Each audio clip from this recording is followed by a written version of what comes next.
जय हिंद, जय माँ भारती, जय माँ भवानी। आइए आज हम बात करते हैं गुरुकुल के बारे में। भारतवर्ष में गुरुकुल परंपरा कैसे खत्म हो गए, कैसे खत्म हो गए भारत में गुरुकुल। भाइयों, जब भारत गुलाम हो चुका था उस समय इंडियन एजुकेशन एक्ट बनाया गया, कॉन्वेंट स्कूलों को लाया गया।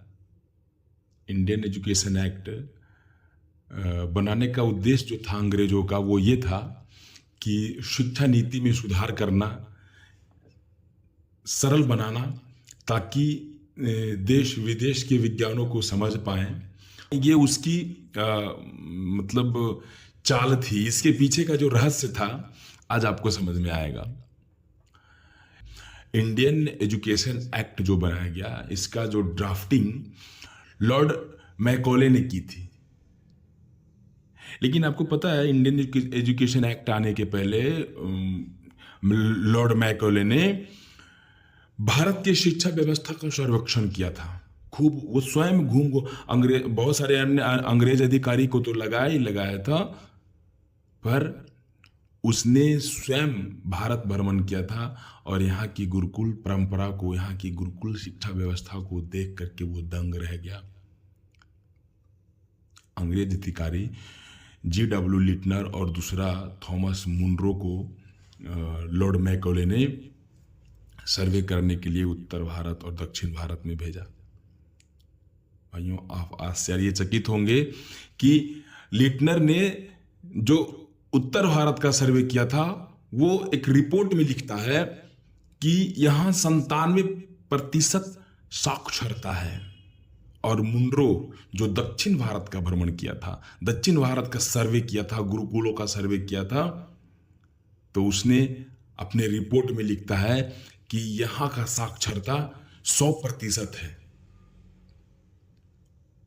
अब विचार करिए कि भारत में उस समय कितनी साक्षरता होगी।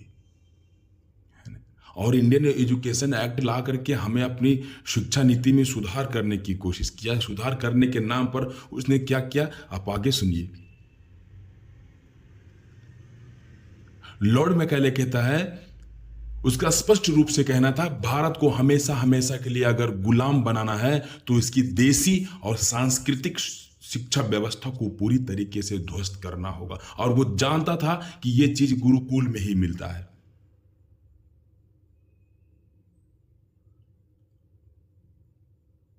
देश की सांस्कृतिक शिक्षा व्यवस्था को हटा करके, गुरुकुल शिक्षा व्यवस्था को हटा करके अंग्रेजी शिक्षा व्यवस्था लानी होगी। ये लॉर्ड मैकॉले का रणनीति था। तभी इस देश में शरीर से हिंदुस्तानी तो होंगे पर दिमाग से अंग्रेज पैदा होंगे। लॉर्ड मैकॉले ने शिक्षित भारतीयों का एक ऐसा वर्ग बनाने की कल्पना की थी जो रक्त और रंग में भारतीय तो हों, लेकिन स्वाद, विचार, नैतिकता और बुद्धि से केवल और केवल अंग्रेज हो। और यही हुआ भी। जब इस देश की यूनिवर्सिटी से निकलेंगे, वो लॉर्ड मैकॉले कहता है कि जब इस देश की यूनिवर्सिटी से निकलेंगे तो हमारे ही हित में काम करेंगे, क्योंकि देखने में तो भारतीय होंगे पर रहेंगे ये अंग्रेज। लॉर्ड मैकॉले ने एक अपने रणनीति में एक मुहावरा शामिल किया है ना, एक योजना शामिल किया कि जैसे किसी खेत में कोई फसल लगाने के पहले पूरी तरह उसे जोत दिया जाता है, वैसे ही जोतना होगा और अंग्रेजी व्यवस्था को लानी होगी। इसलिए उसने क्या किया, जितने सारे गुरुकुल थे उसको गैर कानूनी घोषित करवा दिया।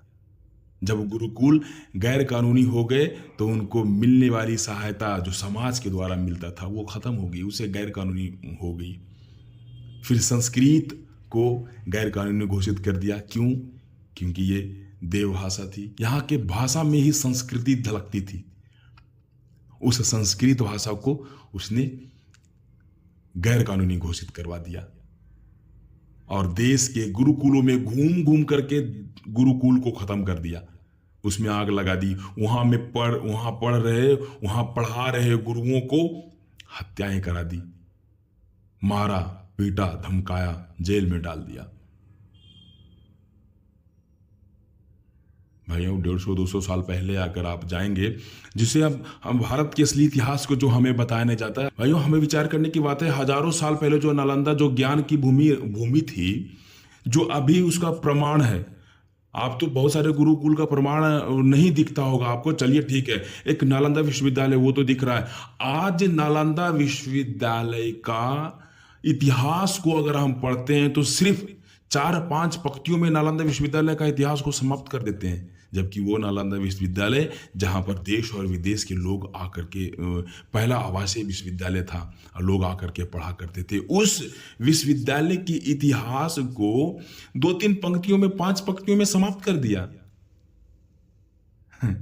ये विचार करने की बात है। उसी तरीके से हमारे देश में भाइयों आप आश्चर्यचकित हो जाएंगे, हमारे देश में जितने गांव थे ना उतने गुरुकुल हुआ करते थे। और गुरुकुल ऐसे वैसे नहीं जो आज के समय का जो हम अन्य राज्य में या अन्य शहर में पढ़ने जाते हैं, पहले हमारे हर एक गांव में वो हुआ करते थे, जो आज की भाषा में हम बोलते हैं ना हायर लर्निंग इंस्टीट्यूट, वो हमारे हर गांव में हुआ करते थे। वो गुरुकुल में व्यवस्था थी। और ये जो गुरुकुल हुआ करता था ना, ये किसी राजा महाराजा के द्वारा नहीं बल्कि समाज के लोगों के द्वारा मिलकर चलाया जाता था। इन गुरुकुलों में बहुत हायर एजुकेशन की व्यवस्था थी, है ना। किंतु लॉर्ड मैकाले आया, उसने सर्वे किया, उसने सोचा कि रीढ़ के हड्डी भारत के जो अस्तित्व है ना वो गुरुकुलों में बसता है, इसीलिए इसे समाप्त कर दिया, है ना। और अंग्रेजी शिक्षा कानून को घोषित कर दिया, है ना। और पहला कॉन्वेंट स्कूल जो कोलकाता में खोला गया उसे फ्री स्कूल के नाम से जाना जाता था, है ना। और इसी कानून के तहत, अंग्रेजी शिक्षा कानून के तहत भारत में Bombay university, Madras university, Kolkata university की स्थापना हुई। ये तीनों गुलामी के जमाने की यूनिवर्सिटी आज भी इस देश में विद्यमान है। और मैकॉले ने अपने पिता को एक लेटर लिखता है। आप विचार करिए इस बात पर कि अगर वो इसलिए अंग्रेजी लाना चाहा कि मतलब यहाँ की शिक्षा व्यवस्था में परिवर्तन करना था, बदलाव करना था, अच्छा बनाना था, तो अपने बाप के पास, है लॉर्ड मैकॉले अपने बाप के पास एक पत्र लिखता है ना।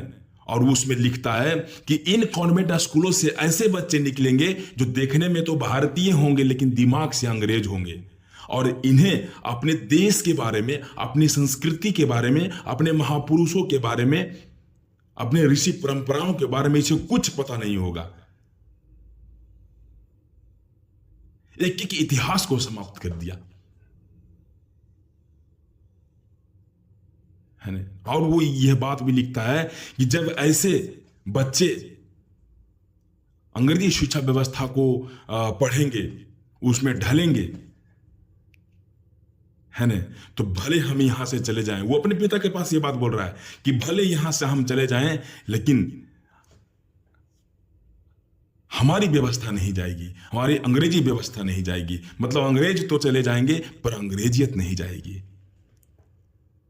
और भाइयों, उस समय लिखी गई जो लॉर्ड मैकॉले ने अपने बाप के पास जो चिट्ठी लिखा था, आज इस देश में साफ साफ दिखाई दे रही है। और उस एक्ट की महिमा देखिए, हमें अपनी भाषा बोलने में शर्म आती है ना। अंग्रेजी में बोलते हैं तो ऐसा लगता है कि दूसरों पर रौब झाड़ रहे हैं। Hey dudes, hey babes, what are you doing, cool, chill, go to hell English man. अरे वो अंग्रेजी जो खुद उसका कुछ अस्तित्व नहीं है, वो अंग्रेजी भाषा जो बोला जाता है कि सबसे पुअर, सबसे भिखारी भाषा अगर कोई है तो वो अंग्रेजी भाषा है। लोग तर्क देते हैं, है ना, कि अंग्रेजी भाषा अंतर्राष्ट्रीय है, अंतर्राष्ट्रीय भाषा है। किंतु भाइयों, आप विचार करने की आवश्यकता है कि 200 से ज़्यादा देश हैं इस दुनिया में, और अंग्रेजी सिर्फ 11-12 देशों में बोला जाता है। फिर ये इंटरनेशनल लैंग्वेज कैसे हो गया? पहली बात। दूसरी बात, अंग्रेज जो बाइबिल को मानते हैं, वो बाइबिल भी अंग्रेजी भाषा में नहीं थी। खुद ईसा मसीह भी अंग्रेज ही नहीं बोलते थे, उनका अरमेक भाषा था, और बाइबिल भी अरमेक भाषा में लिखी हुई थी। अरमेक भाषा जो बंगला भाषा से मिलती जुलती है। समय के काल चक्र को देखिए कि भाषा का, उस भाषा का विलुप्त कर दिया गया है ना। आज भी फ्रांस के लोग फ्रेंच बोलते हैं, आज भी चाइना के लोग चाइनीज बोलते हैं। संयुक्त राष्ट्र संघ जो अमेरिका में है, वहाँ की भाषा अंग्रेजी नहीं है, वहाँ का सारा काम फ्रेंच में होता है। आप इतिहास को पढ़ करके देखिए तो हमारे डॉक्टर के हमारे देश में एक बहुत शानदार वैज्ञानिक ने जन्म लिया जिसका नाम डॉक्टर APJ अब्दुल कलाम आज़ाद था। उनने भी तमिल भाषा में पढ़ा था सब कुछ। भाइयों, जो समाज अपनी मातृभाषा से कट जाता है ना, उसका कभी भला नहीं हो सकता। और यही मैकोले की रणनीति थी, और उस रणनीति में हम ऐसे उलझ गए जो अब निकाले नहीं निकल पाएंगे। और अगर निकल पाएंगे तो सिर्फ एक माध्यम है, वो है गुरुकुल परंपरा को फिर से लाना होगा, गुरुकुल व्यवस्था को फिर से बनाना होगा। और इसकी शुरुआत आपको घर से करनी होगी। घर में ही गुरुकुल जैसा माहौल बनाना पड़ेगा, तभी यह संभव हो पाएगा। और ये काम आप अपने घर से स्टार्ट करिए। आशा करते हैं कि आप इस भारत के असली इतिहास पर आप विचार करेंगे और अपने घर से शुरुआत करेंगे गुरुकुल परंपरा को लाना। बहुत बहुत धन्यवाद।